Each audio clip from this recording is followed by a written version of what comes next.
Ladies and gentlemen in the Republic of Korea and the United States, welcome to our annual webinar about the ROK-U.S. Combined Forces Command, or CFC.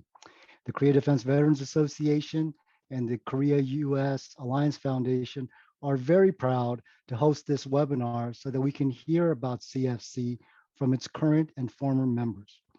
KDVA and KUSAF share a deep commitment for supporting the Alliance, CFC, and our veterans.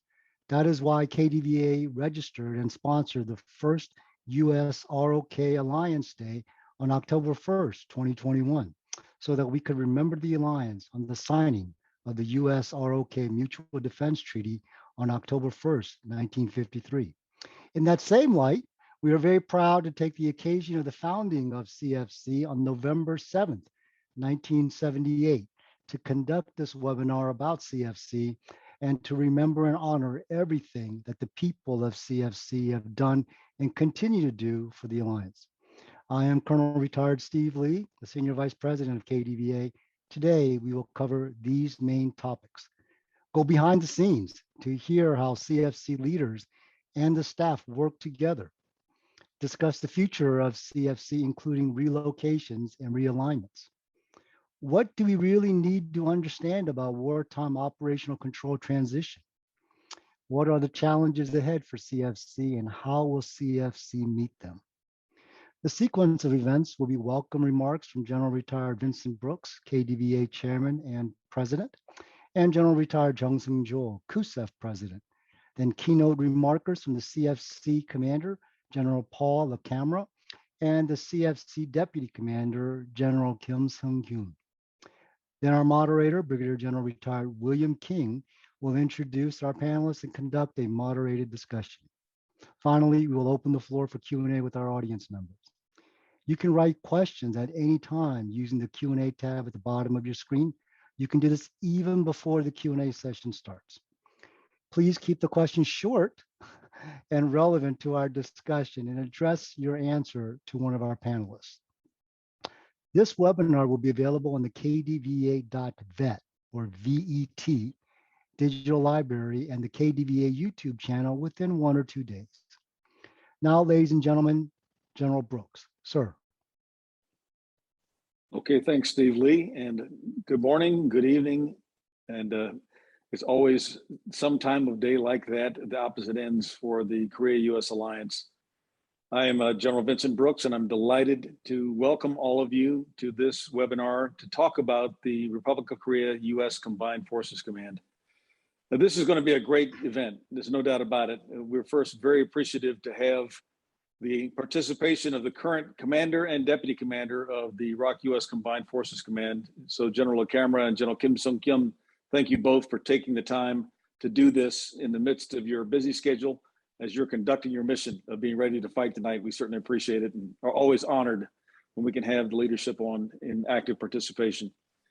Of course, it's appropriate for me to thank my partner in all that we undertake at KDVA, and that is the Korea-U.S. Alliance Foundation, led by the president of that foundation, General Seung Jo, a great teammate and partner who makes it possible for us to do what we do in Korea Defense Veterans Association. So thanks, General Jung, for being on tonight, as well as your continuous support.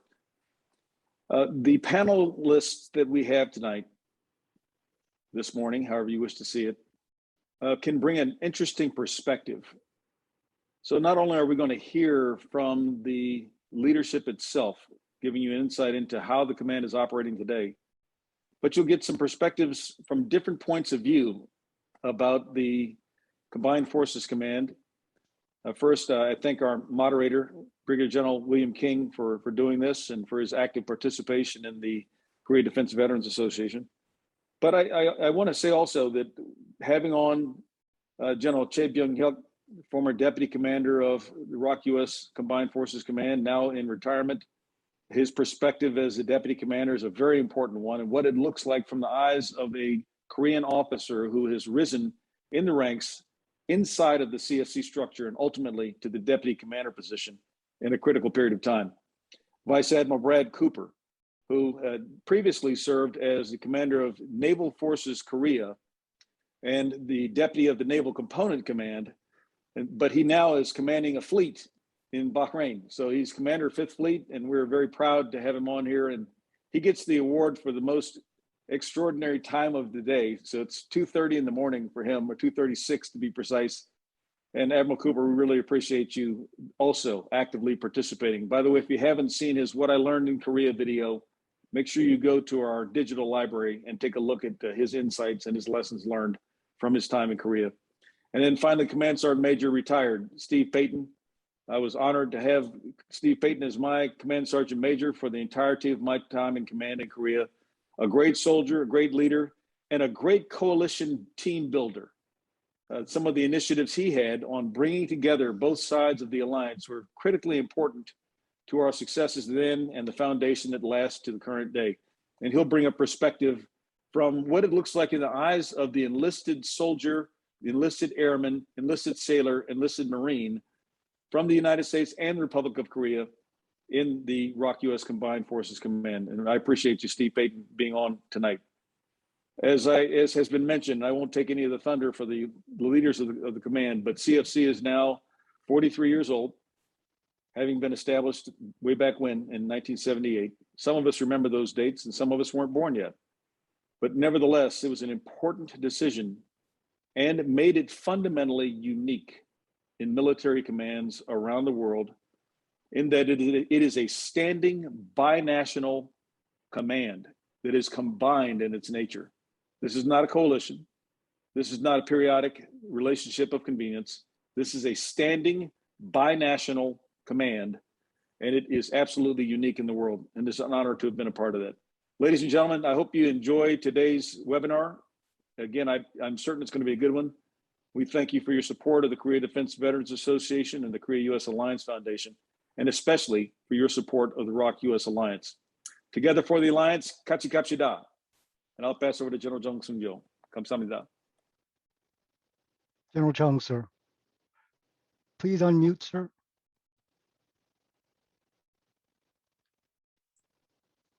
Oh, yes. Good morning and good evening. And I welcome everybody in this net to join the CFC webinar co-hosted by both KDVA and KUSAF. General Brooks, you look so good with your CFC hat. And thank you for your leading role of KDVA in organizing this webinar. General LaCamera and General Kyum, it's very good to see both of you sitting shoulder to shoulder together. It's very good. Thank both of you for accepting the keynote speeches in spite of your busy schedule. I'd also appreciate the moderator's role by General King and the participation as the panelists by General Choi Byung, Vice Admiral Brad Cooper, and Command Sergeant Major Payton, as well as the enthusiasm of the audiences. Let me first congratulate the 43rd birthday of CFC on 7th of November. CFC has conducted its role successfully since its founding by preventing new Korean War. We have been so lucky to have this most effective and capable command in the world. I hope this success continues in the future. I believe there are some important things for the future success, which I will emphasize a couple of them.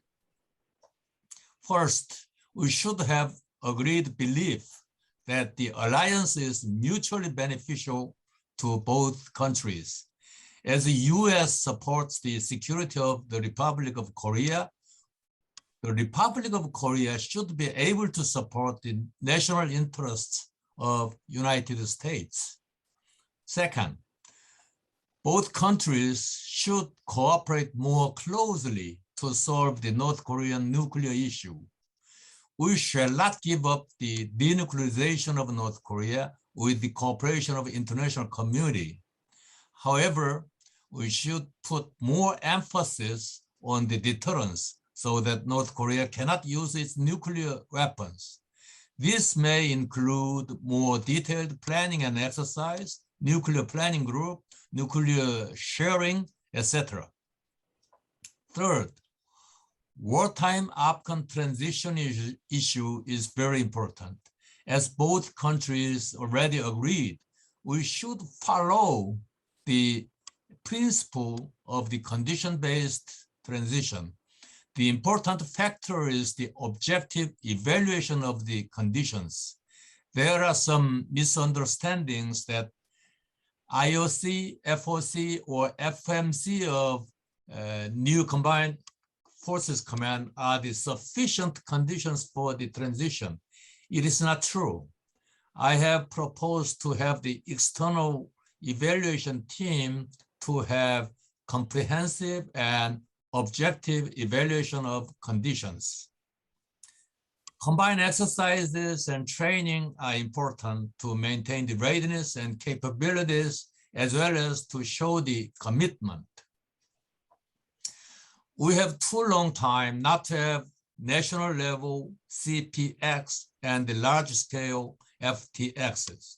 I hope to resume the UFC level CPX and the team spirit level FTX. ROK government should put more efforts to set the condition for USFK to establish station and train in Korea. This includes THAAD bases, live fire exercise sites, etc. I know that ROK Defense Minister Seung Jo is making a lot of efforts. However, it can't be solved by his effort alone. ROK side should make trans-government efforts, including local government, as well as the cooperation of National Assembly. CFC is the symbol of the ROK-U.S. alliance. I hope the CFC continues to evolve as the most effective and capable command. As a president of KUSAF, KUSAF is willing to support CFC anytime. If there is anything that we can help, please do not hesitate to tell us. Once again, welcome everybody, and thank you again for all of your support to join this webinar. Thank you. Thank you very much, sir. KDVA and KUSAF are thankful that General LaCamera will provide keynote remarks. Ladies and gentlemen, the CFC Commander, sir. Yeah, thanks, Colonel Lee, and thank you, General Brooks and General Jung. It was good to see you the other day. Thank you for the time, and a special welcome to Ms. Pak, who I had the honor of meeting at her father's celebration when I first got here. Good evening, good day, good morning, and thanks for the warm welcome. I'm excited to be part of the nation's top Korean military experts. Vince, you are clear now that Abe has separated your command and mine. So feel free to enjoy not having any responsibilities on the Republic of Korea. I haven't broken it yet, but don't worry, there's still time here. Serving in Korea as a commander of UNC, CFC, and USFK is an incredible honor. And if you had told me when I first met General Raskasi as a young captain that I would be sitting in his seat, I would have told you that you had some serious issues. And then when I came back stationed here along the DMZ up at Camp Greaves with then Lieutenant Colonel Brooks and General Tolelli, who I got an opportunity to talk to when I was back in Washington, D.C. last month, that I would be sitting in his seat. I would really be telling you that you've got some serious issues, but it is an absolute honor to be part of this command and to serve here. And it's especially heartwarming to be here with my family, who did not have the opportunity to serve with me the first time, and who has not had the opportunity to serve with me on my overseas tours over the last several decades. So it's an honor to be here. I couldn't think of a better job. I told Abe when I first talked to him after he departed that he did not pump up the command enough, because after I spent the a couple of days here. It was just absolutely overwhelming and incredible to be back here. I'll focus on a couple of items. First one is a happy anniversary to the command. I know it's the 7th. We will celebrate it with a formation tomorrow, and then a small celebration over at the Dragon Hill to mark the anniversary. But more importantly, I think we mark it every single day as we continue to work together to provide security and stability on the Korean Peninsula and in the region to allow our diplomats and politicians to move forward. That's really our job, and it's one that we take very, very seriously. Had the honor of coming in here right away, transitioning right into an exercise, and even during COVID restrictions, constraints, we're able to operate not just the train up, but actually the execution of the exercise, to include a follow-on NEO exercise that we executed with the U.S. Army Pacific to reinforce the NEO operations that I think will be absolutely critical to the successes as we go forward. So as we've discussed, CFC was established November 7th, 1978, and this marks its anniversary coming up in a couple of days. CFC is a separate military entity that receives its policy, guidance, and missions from Binational Military Committee. CFC is a warfighting headquarters. The components are tactically integrated through continuous combined and joint planning, training, and exercises.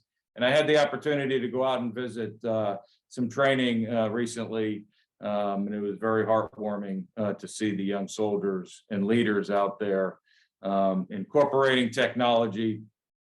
And if those of you had an opportunity to either participate in or watch the Armed Forces Day celebration, where the President of the Republic of Korea was on the deck of an amphib as he watched an amphibious operation, I won't go as far as to say I wanted to join the Marine Corps after that, but I will tell you that it was very, very heartwarming, and it was excellent to see the timing and the firepower that the Republic of Korea military brought to bear. As stated, it's a warfighting headquarters. Today is one of the days that we get together to as a command team to look at the command and make decisions as we plot our way forward. So that may cut short our time here with you, given the nature of our duties. In Armistice, CFC is a standing headquarters without forces. But again, as stated, have the ability to get out and see training, to check readiness, which is no different than in previous commands where the forces that I would have to fight, for me to get eyes on, for me to be able to give some commander's intent on the things, my expectations, if there were going to be a fight, and have a dialogue with the commanders that will go into harm's way with their service members. The strength of CFC, it's the heartbeat of the ROK-U.S. alliance. It's truly combined, as General Brooks stated. CFC has wartime operational control of over more than 600,000 active duty military personnel of all services. And that's important because any fight, if there's one thing I've learned over the last couple of decades, is that our fight is going to be combined, it's going to be joint, it's going to be interagency. And the new term that we're introducing, or that has been introduced, is multi-domain. This is all fights in the future will be multi-domain: space, cyber, air, land, sea, undersea, and don't ever forget the information domain, and more importantly, don't forget the human domain. Given the density of the populations that are here, the size of the greater Seoul metropolitan area that we would have to deal with going forward. And CFC will provide a coordinated defense, air, ground, naval, and as stated, through all the domains going forward. The armistice, in effect for over 67 years, is a testament to CFC's deterrence of hostile acts against the Republic of Korea. It's strengthened through rigorous CCPTs that stress and test the alliance process and complex decision-making process against a thinking enemy. This is a very complex environment, just on the day-to-day basis as you see what's going on, not just in the region, but globally. And it'll be no different here on the Korean Peninsula. The ROK military consists of 70 to 80% of forces during wartime for CFC. Thus, military training is absolutely critical. This military training is absolutely critical. On the OPCON transition, the COP-P, which it's become known as, it's a bilaterally agreed upon conditions-based OPCON transition that the United States and the Republic of Korea militaries are working together to move forward. I'm really not going to get into any discussions on the exactness of this. Operational security is extremely important to me. Just know that there's a plan out there. Most plans never survive first contact. And so as we move forward with our plan, we will adjust. But in all cases, I can assure you that top priority is to ensure that we are prepared to defend the Korean Peninsula, enforce the armistice, and if required, fight and win. And I will pass it over to General Kyum. Again, thank you very much for the opportunity to serve and to be here with you today. And more importantly, thank you all for what you continue to do as you've moved on to the next objective. 감사합니다. 같이 갑시다. General Kyum. Good evening and good morning. 한미연합부사령부 부사령관 김승겸 대장입니다. 연합사 창설을 기념하는 웨비나에 기조연설하게 돼서 영광입니다. 먼저 행사를 주관해 주신 주한미군전후회 브룩스 회장님과 한미동맹재단 정승조 회장님께 감사드립니다.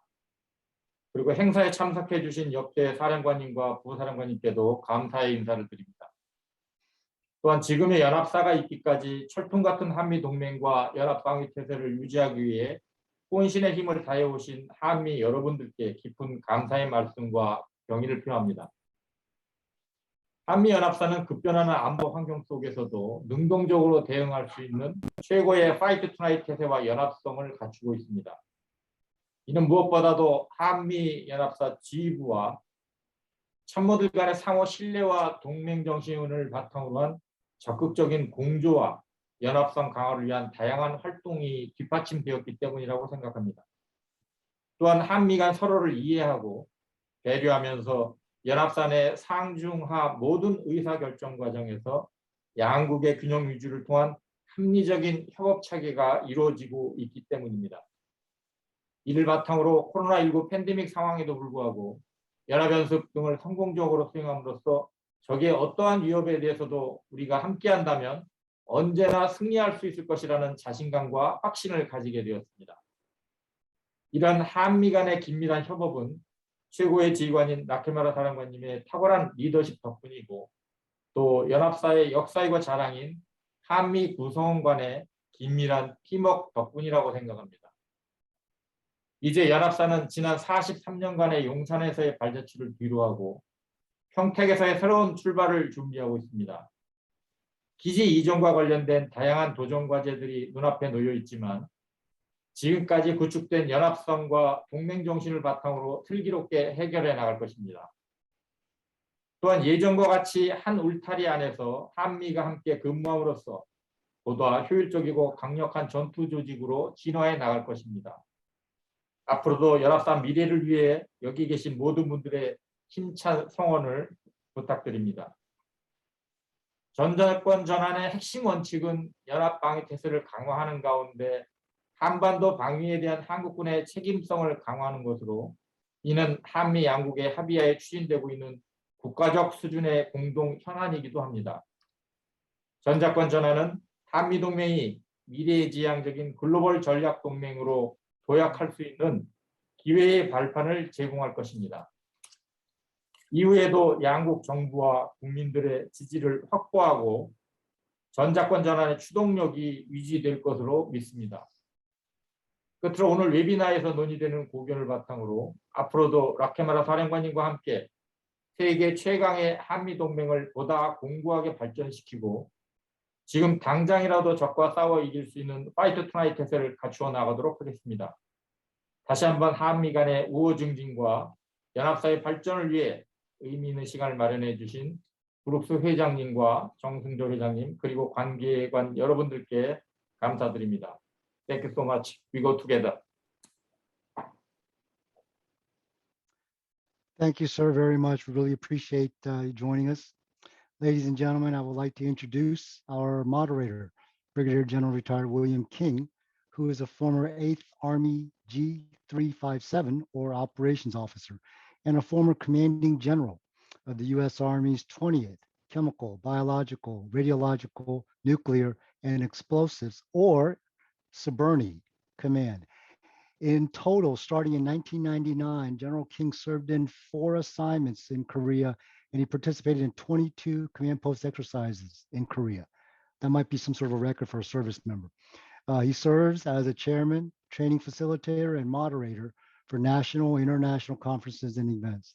He is currently a senior fellow and principal director at Booz Allen Hamilton, and he is a huge KDVA supporter. So we are very thankful for that. Ladies and gentlemen, General King, the moderator. Well, ladies and gentlemen, I am thrilled and honored to be able to help KDVA and KUSAF by moderating our discussion today. And this is such a unique and valuable forum to raise awareness and understanding about CFC Combined Forces Command and the men and women who continue the vital legacy of defending the Republic of Korea. I am honored to moderate a discussion with such impactful former CFC leaders. And so without further delay, let me introduce our panel. Our panel consists of General Retired Choi Byung, who was the CFC Deputy Commander from April 2019 to September 2020. Before that assignment, he was the Vice Chief of Staff of the ROK Army and commanded ROK Army 5th Corps.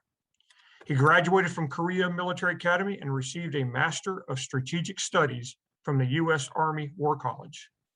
General Choi is currently the Senior Vice President of KDVA Korea Chapter and the Vice President of Council on Korea-U.S. Security Studies. And he is a very active supporter of the Alliance and our veterans.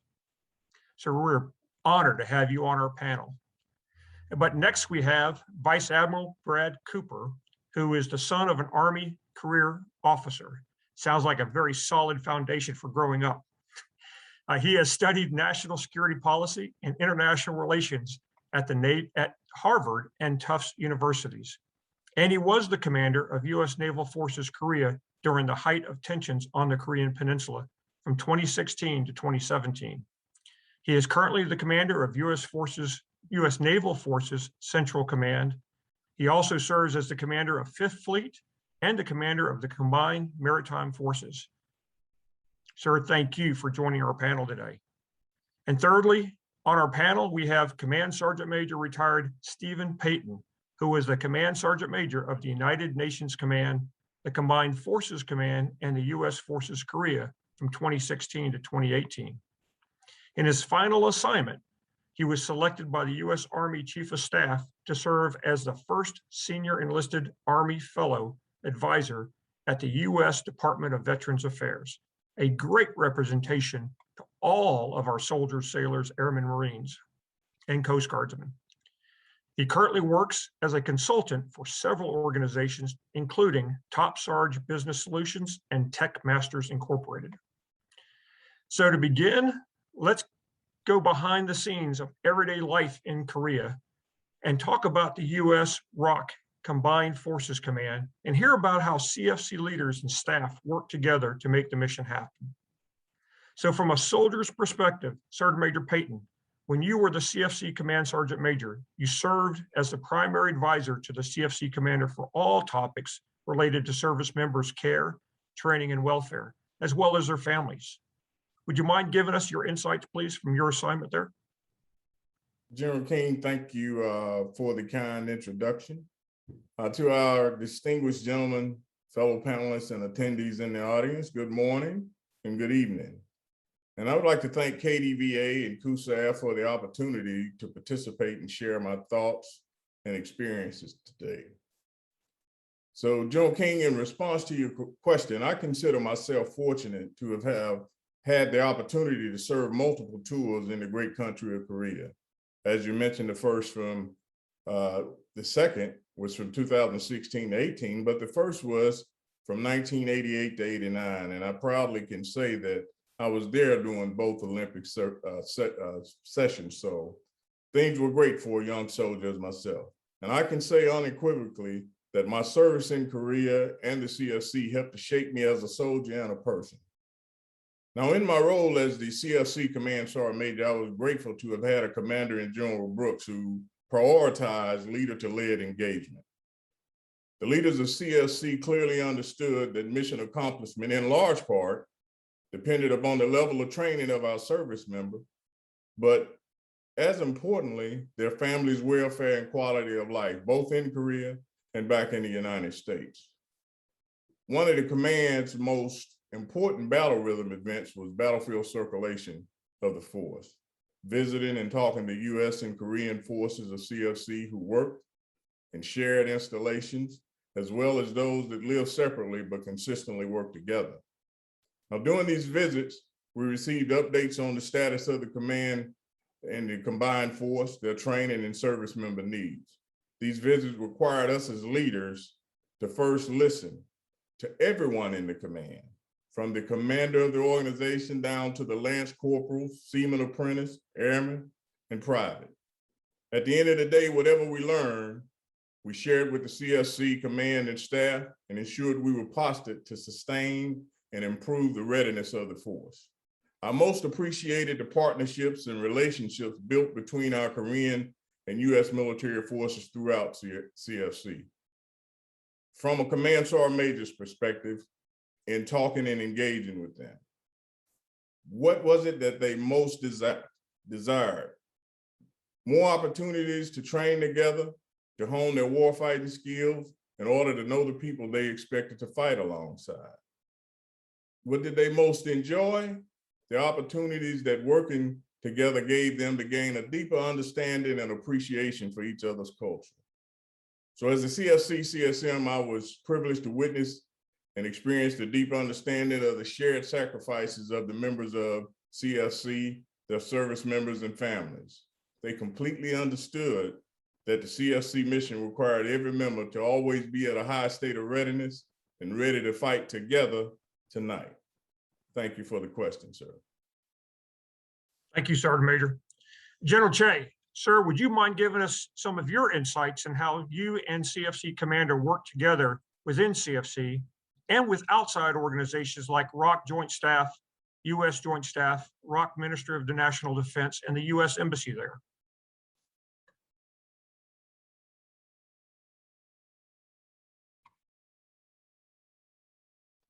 Sir, please unmute.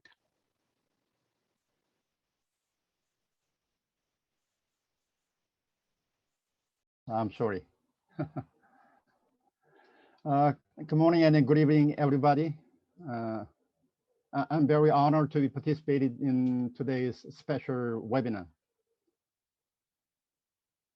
First of all, I'd like to express my special sincere gratitude for General LaCamera and General Kyum for their combined effort to maintain combined readiness and from external threats.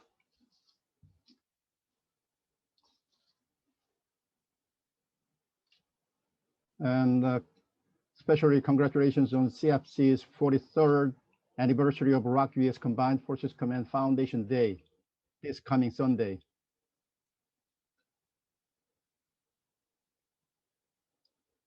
I firmly believe that CFC is the heart and soul of ironclad alliance between two countries.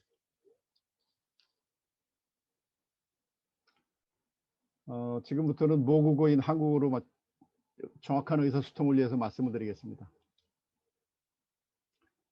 그 질문하신 지금 연합사의 임무 수행 방법에 대해서는 이 웨비나에 참석하신 분들은 연합사의 내부 진행 사항을 이해하신 분들은 이해하시겠지만은 처음 참가하신 분들을 위해서 잠깐 설명을 드리겠습니다. 지금 연합사가 용산 시대를 마감을 하고 이제 평택으로 이전을 하는 단계에 있습니다. 그래서 용산에서 먼저 유엔사와 주한미군사가 평택으로 2018년도 6월 29일 날 이전을 해서 지휘소를 개소를 했고 그 이후에 연합사 본부는 아직 용산에 남아서 임무를 수행을 하고 있습니다.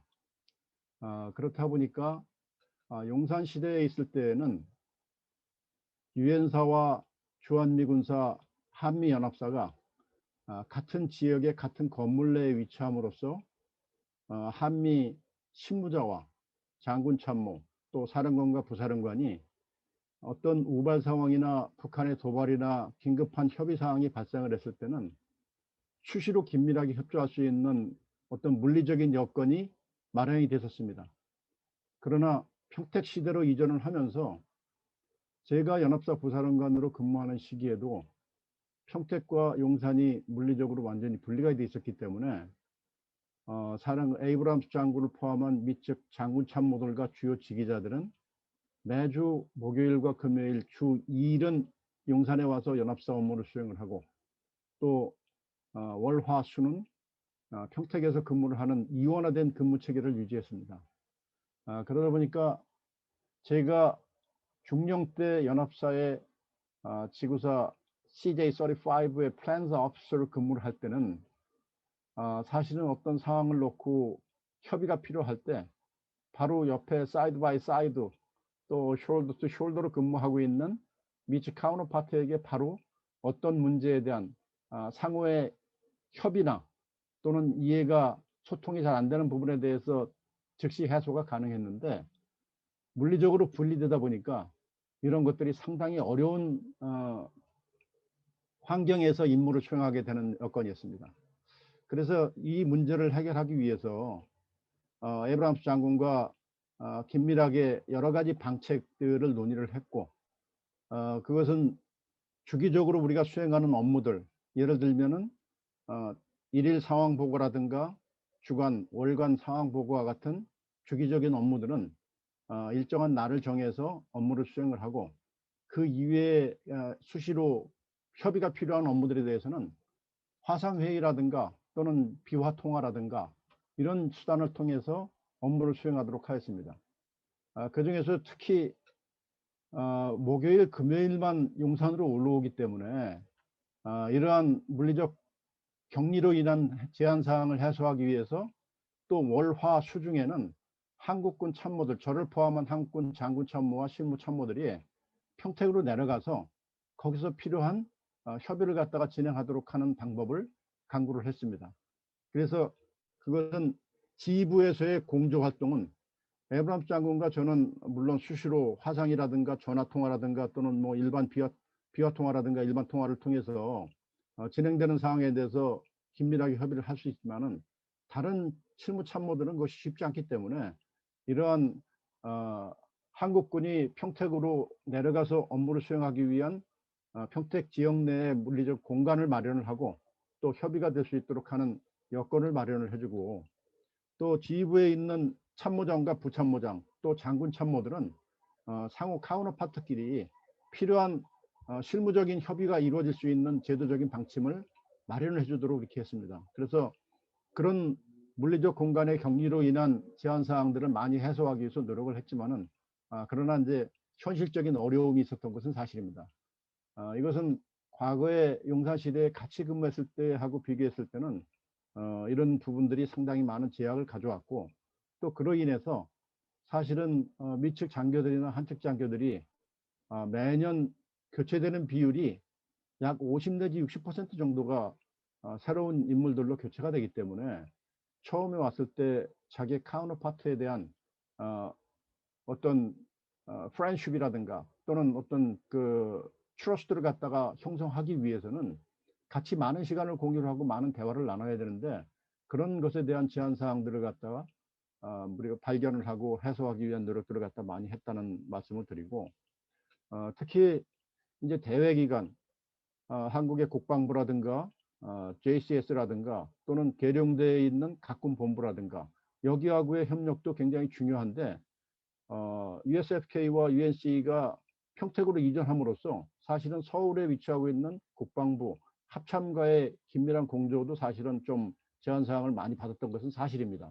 그러나 그것도 마찬가지로 한미가 공통된 노력으로 국방부하고는 예를 들면은 사드 기지의 지원 문제라든가 또는 뭐 SCM과 관련돼 있는 여러 가지 의제와 관련돼 있는 세부 협의라든가 또는 양국 SCM 멤버나 또는 그 JCS의 어떤 의도 이런 부분들을 갖다 서로 공유하고 이해시키기 위한 이런 특별한 조치들을 갖다가 강구를 했고, 또 합참과 관련해서는 연합 연습이라든가 지금 진행되고 있는 칵피에 의한 전시 작전 통제권 전환과 관련돼 있는 연합 연습 문제, 뭐 이와 관련돼 있는 세부 어떤 기술적인 문제들을 갖다 해결하기 위한 이런 실무, 장군 참모들 사이의 협의와 또 한국군 합참의장과 연합사령관 그리고 부사령관의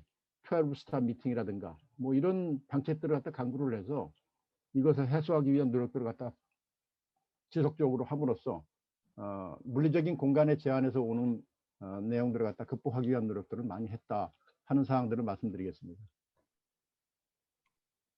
Sir, thank you. Yes, sir. Thank you. Vice Admiral Cooper, we'd love to hear your thoughts from a CFC component command's perspective, especially given that you were a fully integrated combined command operating and living together and while transitioning at the same time. Sir, the floor is yours. Well, first of all, thanks so much for the great privilege to join such a distinguished group of panelists and leaders. It's quite humbling and a great honor. Let me just start by framing my perspective from a component commander with the same statement that I have told every audience since I left Korea for the last 4 years. And in simple terms, my professional experience and my personal experience and my family's experience in Korea during our time there was the most rewarding that I've had in my entire career among every tour, and they've all been great, including this one in particular. So I think that gives you a sense of the meaningful, the impactful nature of my time there, and most importantly, the relationships that were formed, and we can talk about some of those. Professionally, why was it so fulfilling? First of all, I had what every commander dreams of from General Brooks. And that was a long leash to execute my duties and do it in a way with a lot of creativity. The shift that we had from Yongsan down to Busan during my tour helped that significantly.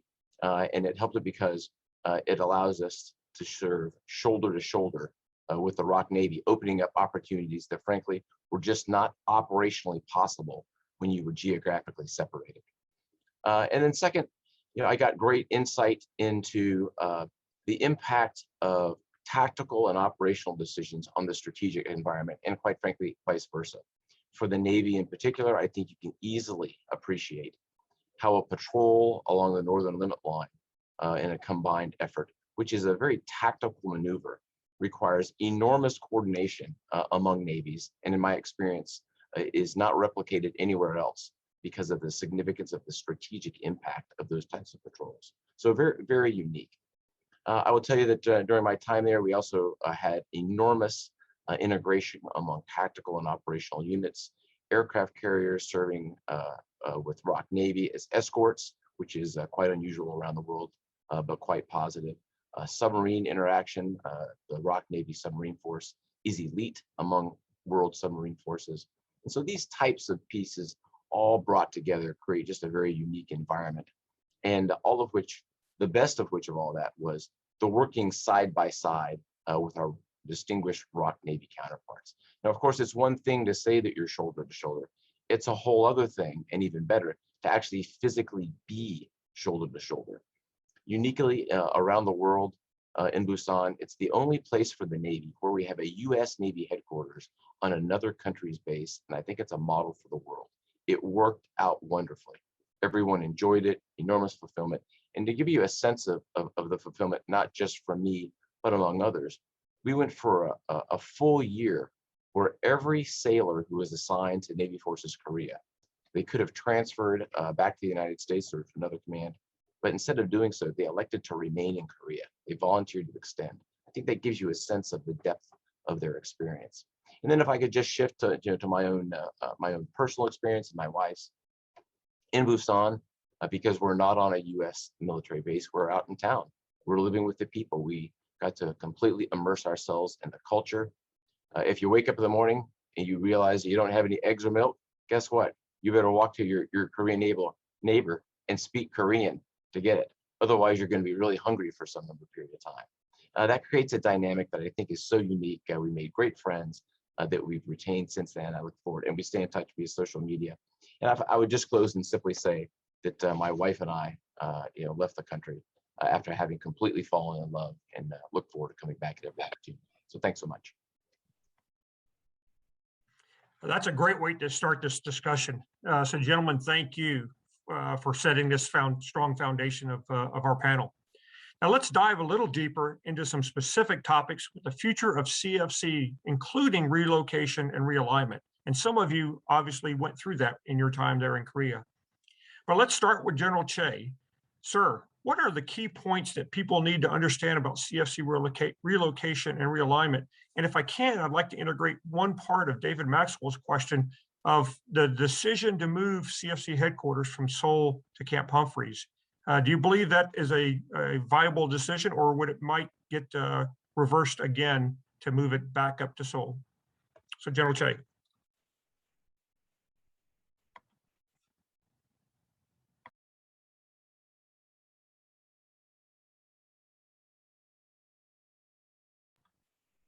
General Choi, we're not hearing you. Your mic is still.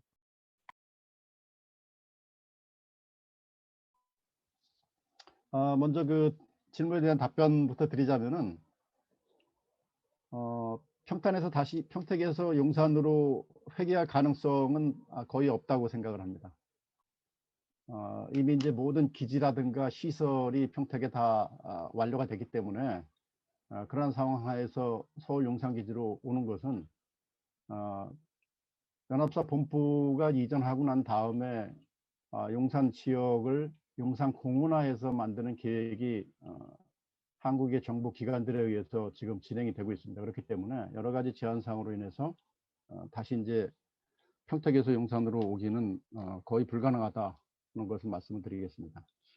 그 용산기지 이전과 관련해서는 이미 오래된 그 역사를 갖고 있습니다. 1990년대 노태우 정부 때부터 추진을 했다가 다시 96년도에 여러 가지 이전 비용과 관련되어 있는 문제들, 그 다음에 전시의 한미 간의 긴밀한 공조 문제, 작전의 어떤 제한사항 이런 부분 때문에 추진이 됐다가 다시 중단이 됐고 2002년도에 랜드 파트너십 플랜에 의해서 연합 토지 이용 계획에 의해서 한미가 합의를 했고 그 이후에 이제 2004년부터 여러 가지 우여곡절을 겪어가지고 결국에는 이제 평택 기지로 이전을 하게 됐고 먼저 미 8군 사령부가 2017년도에 이전을 하고 그리고 그 다음에 2018년도에 지금 아마 브룩스 장군님 계실 때 UNC 그 다음에 USFK 헤드쿼터스가 아마 이전을 했을 것이라고 생각이 됩니다.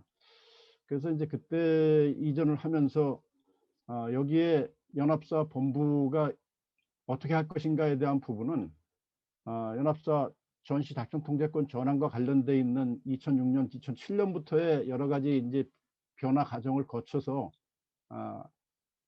2017년도에 송영무 장관님과 매티스 장관께서 합의를 한 것은 한국 국방부와 합참이 있는 지역에 미래 사령부가 위치하는 것으로 합의를 했다가 그러나 그 지역의 어떤 물리적인 공간의 제한, 또 전시의 여러 가지 이제 제한사항, 또 작전 지휘 시설을 뭐 설치하는 문제 등 여러 가지 이제 문제 때문에 다시 협의를 해서 2019년도에는 슈네인 국방장관 권한대행과 그 다음에 정경두 국방장관께서 합의를 해서 결국에는 연합사 본부도 평택으로 이전하는 것으로 이렇게 결정이 됐습니다.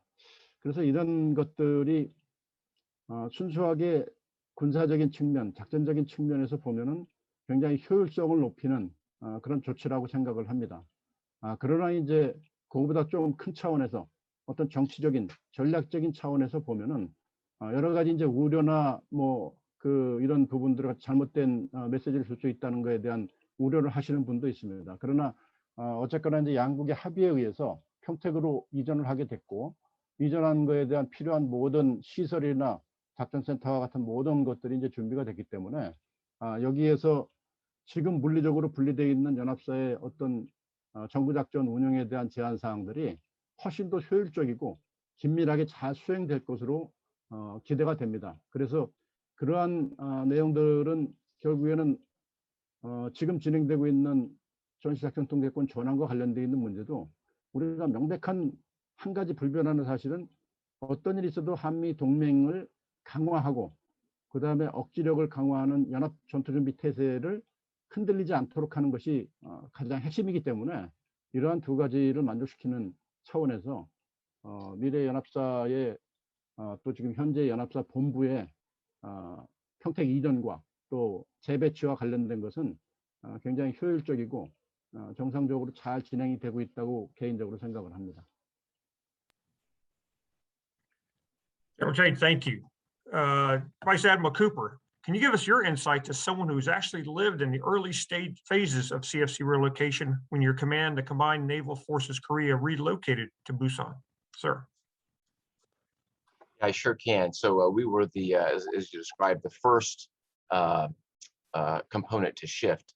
And the original plan was that we would shift 50% of the U.S. Navy staff down to Busan from Yongsan, and then 50% would remain up in Seoul and then ultimately shift to Camp Humphreys. But we saw an opportunity after that first 50% move down to Busan, and we seized it. And having gained great operational traction and effectiveness with that 50%, we approached General Brooks, and with his encouragement and then direction, we shifted the plan. And the plan, using the simple principle of unity of effort, was then shifted to have 95% of our staff down shoulder to shoulder with the ROK Navy in Busan. And we left 5% of the staff up in Seoul and then ultimately to Camp Humphreys. I think this was one of the best things we ever did for a ton of reasons. You can just appreciate how well you can coordinate when you have the staffs together all day, every day, particularly during times of crisis. And it allowed us to make operational decisions quickly.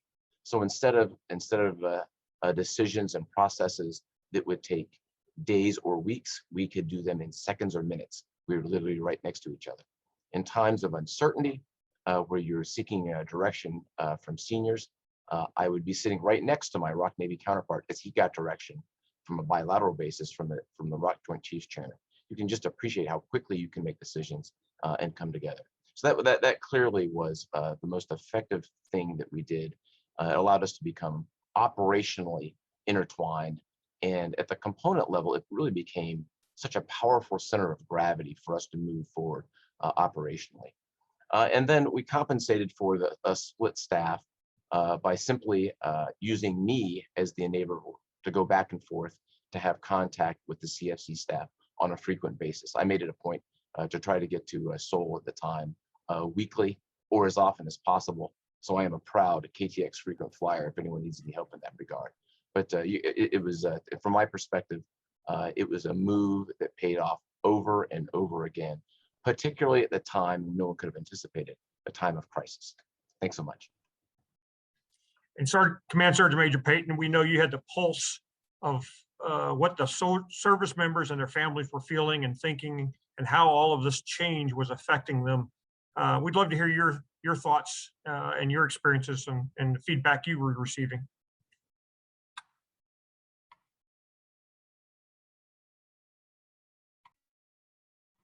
Sergeant Major, your mic is still muted. I apologize, gentlemen and audience. Generally, I would describe the service members' perspective on CFC relocation and realignment as one that was expected.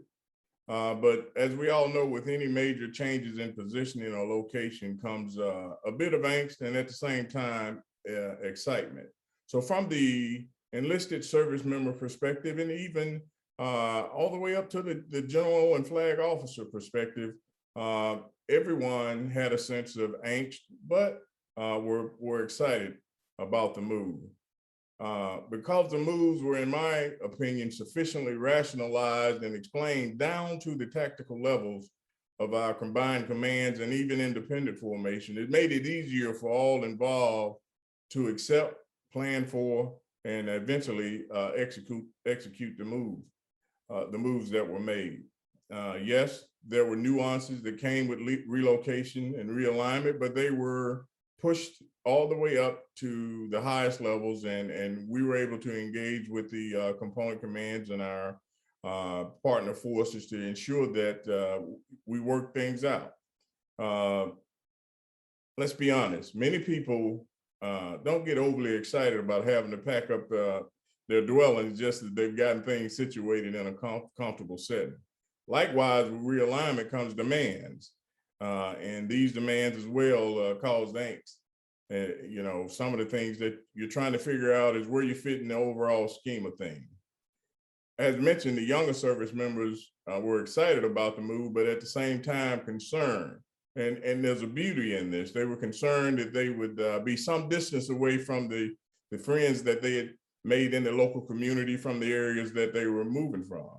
Families had to reestablish, as Admiral Cooper spoke about, reestablish a local community network outside of the installation in a different place. The thing that made it successful is that relocation and realignment is not new to our combined forces.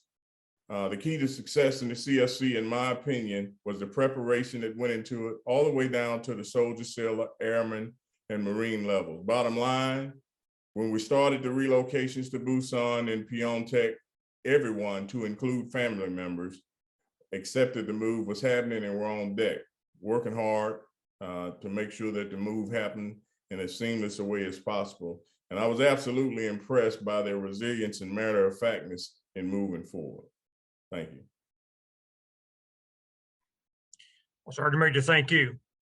And our final topic before we transition to our delegates' questions continues our discussion about CFC's future and wartime operational control, or OPCON, transition. And it has gone through many changes and evolutions, but the core principle remains the same: as whether a U.S. or a Korean commander leads CFC, it will remain a combined and will answer to both the Korean and the U.S. National Command authorities. Vice Admiral Cooper, I think your experiences both in Korea as well as your current position in Central Command will give us a very interesting and insightful perspective about OPCON, wartime OPCON transition. Sir, your comments, please. Well, thanks so much. First of all, I think that when you get command and control right, everything else fundamentally follows. That's the foundation for all success. And I think over a period of years, if I use a Navy perspective and look in the wake of how we've done, I think we have gotten command control right. And it appears to me the trend, as I look to the future, is the same. As the horizon looks promising as well. And I see that every day here in the Middle East in my current capacity, where I also have a tactical control, interestingly, of a ROK Navy ship, the Chomogang, who's doing terrific work conducting counter-piracy efforts in the Gulf of Aden. I agree that the core principles as described remain the same. Whether you answer to a US or a Korean commander, the command will retain combined and that combined responsibilities and answer to US and Korean national authorities. I'll give you just another perspective from my own personal experience that I think shine a light on the effectiveness of how business has been done, which I think lays a strong foundation for the future. So for the US Navy, you may recall in the fall of 2017, we had ship collisions, which were quite unfortunate at the time. They occurred right at the beginning of the 2017 Ultra-Focus Guardian exercise. It was literally on day one. And the commander, the US commander at the time, unfortunately was replaced. In the command and control construct that's established, it was completely transparent.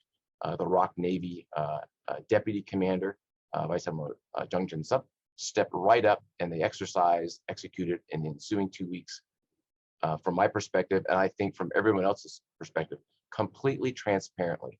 I think this just speaks so highly of the nature of how we train side by side, the vertical and horizontal alignment that we have between forces. So from my perspective, the foundation is there. It has been there. There will be policy decisions going forward of what those timelines look like. But I do think we are very well suited to make the transition on a timeline that's agreed to at the policy level. And I also would tell you, I think that type of, it was a great example of an alliance with great leaders rising to the occasion at the right time. And this is what great alliances have, transparent leaders that can fill in behind one another anytime. Over.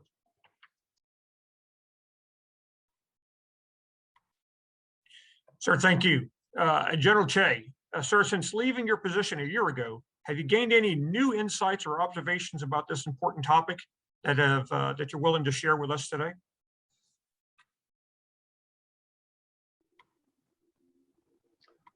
예, 현직에 있을 때는 사실은 현안 업무에 집중을 하다 보면은 그 외부 것이 잘 보이지 않는데 전역하고 나니까 좀 객관적으로 또 볼 수 있는 그런 인사이트를 얻게 되는 것 같습니다.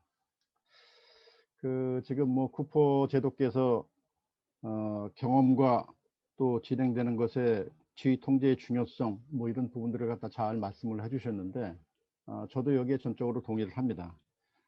그리고 아까 첫 번째 질문에서도 이제 답변을 드렸지만은 우리가 그 전시 적정권 전환을 하더라도 변하지 않는 기본적인 불변의 우리의 가치는 한미 동맹이 더 강화되고 또 한미 상호 방위 조약의 기본 정신을 계속 계승을 하면서 한반도의 연합 전투준비 태세는 그대로 유지하는 것이 가장 핵심적인 가치입니다. 그래서 이러한 가치들을 우리가 한미가 같이 이해하고 공유하는 가운데 진행이 되고 있기 때문에 이런 것은 앞으로 진행되는 것에도 합의를 바탕으로 해서 잘 진행될 것으로 기대를 하고 있습니다.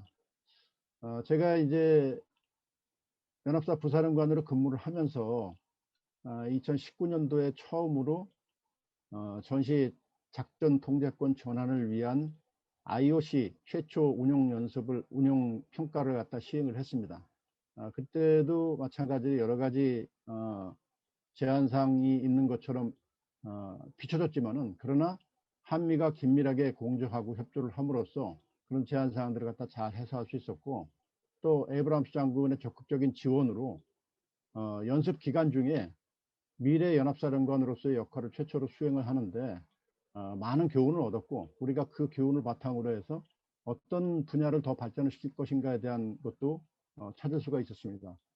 특히 지금 현재 우리가 이제 조건에 기초한 전작권 전환을 위해서 이제 3가지 조건을 충족을 시켜야 되기 때문에 그러한 조건을 충족시키기 위한 한국군의 군사적인 능력과 또 한반도를 둘러싸고 있는 동북아 지역에서의 전략적 환경을 우리에게 유리한 그러한 조건으로 만들기 위한 양국 간의 공통된 노력들이 대단히 중요하다. 지금 IOC 이후에 우리가 이제 FOC나 FMC를 예정을 했지만은 그러나 그것이 현재 양국이 이제 합의하에 진행되고 있는 조건에 기초한 그런 조건을 충족시키기 위한 평가 또 그것을 만족시키기 위한 여러 가지 전략적 전술적인 환경 이런 부분들이 같이 평가된 가운데 진행되고 있기 때문에 이것이 이제 타임 베이스드가 아닌 컨디션 베이스드라는 것을 다시 한번 말씀을 드리고 싶고 이런 것들이 아까 최초에 말씀을 드렸던 한미 동맹의 기본 정신 그리고 한반도 안보에 대한 우리가 연합 방위 태세를 현재보다 훨씬 더 강한 방향으로 나아가는 그런 방향으로 진행되어야 한다고 생각을 합니다. 이상입니다. Sir, thank you very much. And ladies and gentlemen, I understand General LaCamera and General Kyum are able to take a question. And if you don't mind, I'd like to ask a question because we're running short on time. General Jung described the importance of a full range of exercises. Is there any thought to CFC revitalizing the Punghua political military exercises with ROK senior and U.S. senior leaders and policymakers along with former leaders and policymakers to look at the Paul Mill issues associated with OPCON transfer. Might this also be a useful venue to examine policy issues surrounding the OPCON transition? Thank you, gentlemen.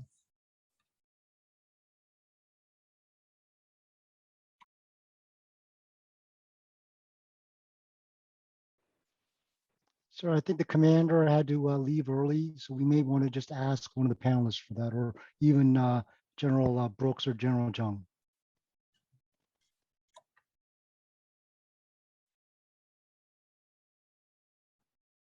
I'm sorry, I thought that the CFC Commander and Deputy Commander were back on. General Brooks, from your perspective, you saw value. I saw that the exercises were going on while we were there. Is this a venue that we want to revisit or relook with the ROK government to try to get at the essence of some of those key political military issues?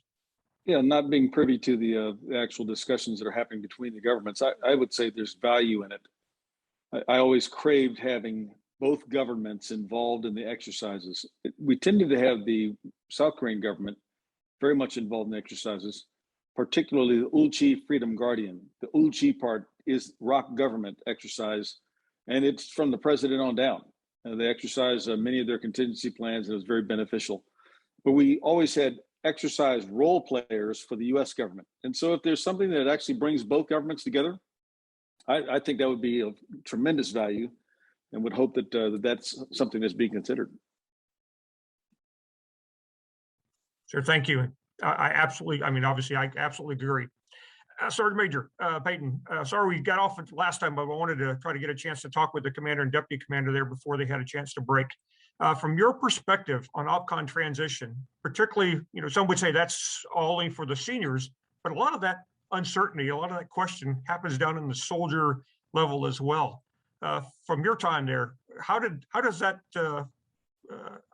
associate with our soldiers, sailors, airmen, Marines? And what did you do to talk about it and making it so they could understand the implications of it? Thank you, sir. And that's the perspective I wanted to address this question from.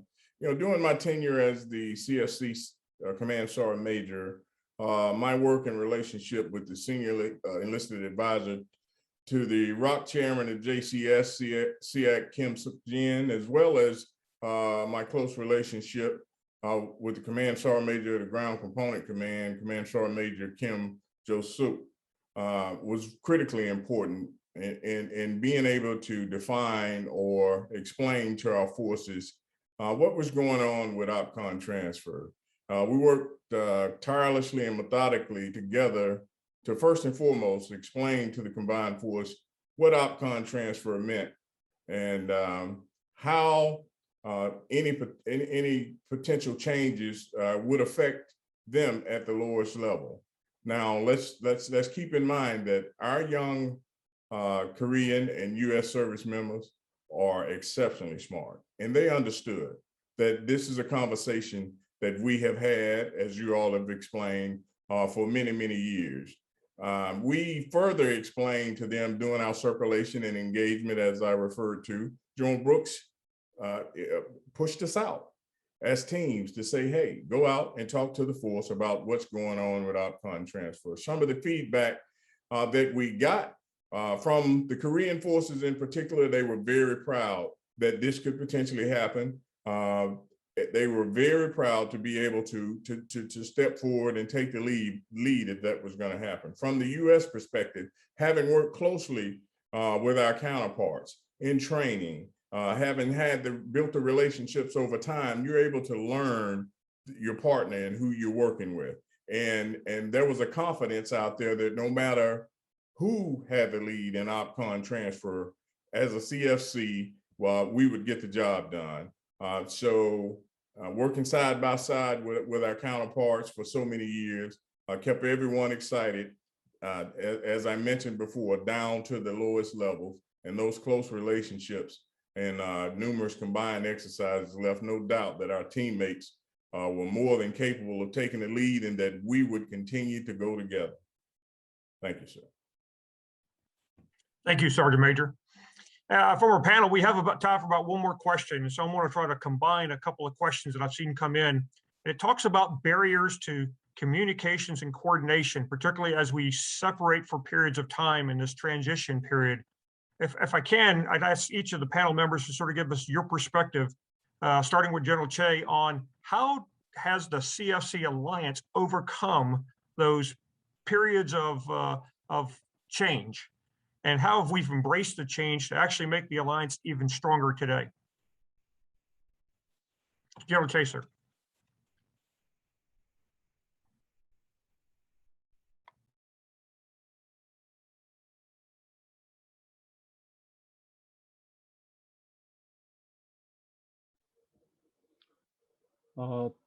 서울에서 이제 평택으로 이전하는 데는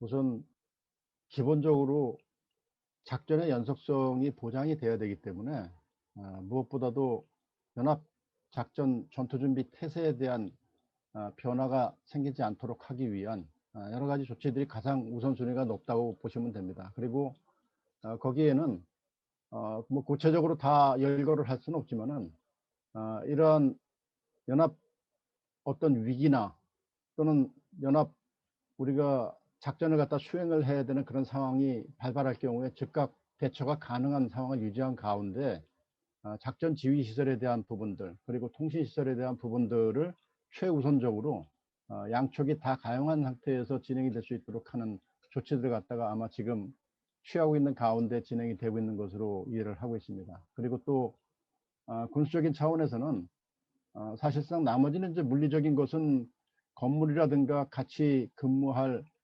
연합 공간이라든가 이런 부분들은 큰 제한 사항은 없고 다만 여기에 이제 기존에 사용하던 여러 가지 물리적인 자료들 우리가 이제 역사적인 자료라든가 또는 그와 관련되어 있는 컴퓨터 커뮤니케이션 뭐 이런 장비들이라든가 또는 뭐 기타 이런 장비들은 결국에는 뭐 트럭이나 다른 이동 수단을 이용을 해서 운송을 해야겠죠. 그러나 그것들도 많은 노력이 필요하지만은 그러나 그것은 전체 연합 작전 태세를 유지하는 데는 큰 제한 사항은 없을 것이라고 생각을 합니다.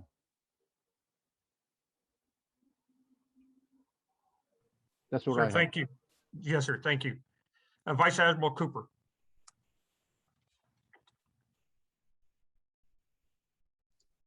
Yeah, I think that of course every challenge presents an opportunity, and for me, if I use the transition down to Busan as an example, we planned specifically to compensate for lack of being adjacent to our higher headquarters with USFK.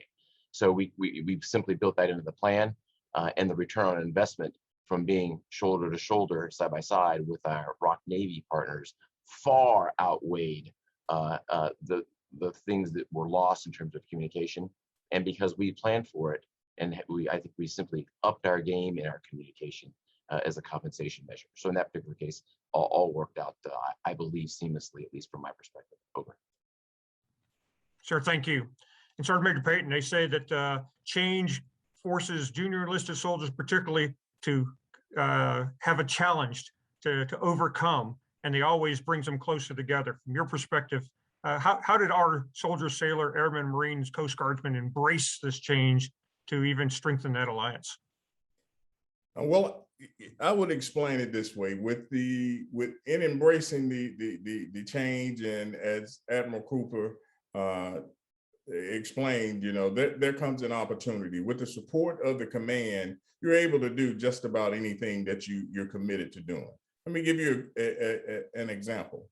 In the midst of relocation to Pyeongtaek and Busan, and the different locations that we were moving, we were supported heavily by General Brooks and commanders across CFC, and we were able to stand up the first combined leader development and security cooperation program in the midst of a move with the support of the command that brought together service members from the junior enlisted level to captains and majors in the same space, speaking about and discussing and sharing on security cooperation in the way ahead.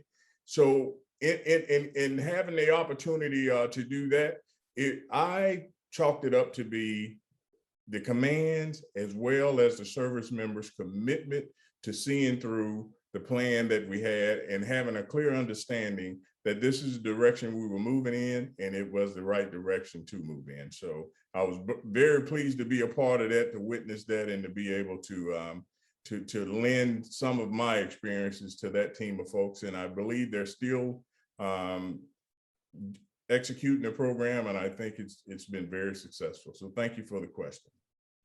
Sergeant Major, I couldn't think of a better way of saying and exhibiting the saying we had there of Kapshi Kapshi Da, or we go together. I think that is absolutely demonstrated in how our forces work through those issues as one team. So ladies and gentlemen, I think this is about as comprehensive a discussion as I've heard on this topic. So thank you very much. This closes out our questions and answers. I would like to especially thank our speakers for joining us today. This has been a fascinating look at CFC from a current and former leaders of CFC. As a former CFC member myself and a Korean defense veteran, I gained a better understanding of CFC's central importance to defending South Korea and U.S. interests, as well as being a force in stability in Northeast Asia.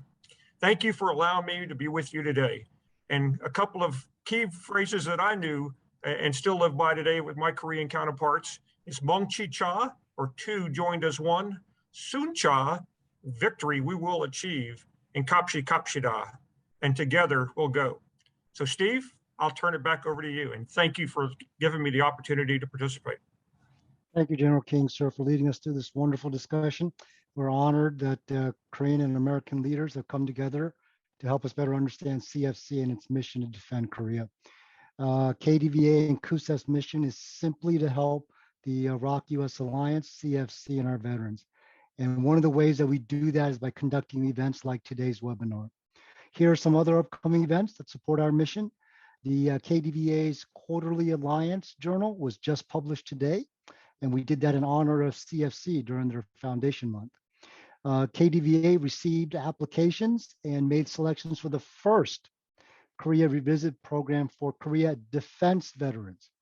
The first program for Korea defense veterans will be in Korea in November 29th to the 4th of December.